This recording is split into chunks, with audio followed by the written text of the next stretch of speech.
भगवानले जति दिनुभएको छ यसमा सन्तुष्टि रहन सक्नु नि भगवानको कृपा हो सके। संसारका धन वैभवले त कसलाई पो पुगेको छ र। तर जति दिनुभएको छ त्यसमा खुसी छौँ कि छैनौँ हामी? खुसी छौँ भने सम्झिनु भगवानको कृपा त्यही रहेछ। मलाई पुगेन म चाहिँ दुखी भए, अरू सुखी छन् भने सम्झिनु हामी सुदामा होइन, भगवानको नामले बाँधेको रहेनछ। संसारकै धन वैभव दौलतले अर्काकै देखा सिखी बाँधे रहेछ। जति छौँ त्यसमा खुसी जो हुन्छ त्यही पनि त्यो व्यक्ति पनि सुदामा हो, जसको जीवनलाई सु भनेको भगवानको नामले दामा बाँधेको छ।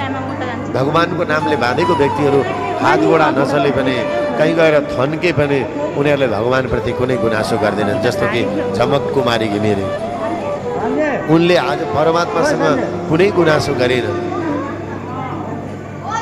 धन्यवाद दिए जसले मलाई शरीर देउप्रति मेरो कुनै गुनासो छ। हामीलाई किन दुई चारवटा कठिनाइ आउँदैमा? यो संसार त यही हो, जोसँग संयोग भएको छ त्योसँग एक दिन हाम्रो वियोग हुन्छ। जो मिलेको छ त्यो छोड्नै पर्छ। आज नभए भोलि, भोलि नभए कि हामीले छोड्नु पर्यो कि उसले छोड्छ, यही हो। तर भगवानले हामीलाई जति दिएको छ त्यसमा खुसी रहनु नै सुदामा कथाको रहस्य पनि हो।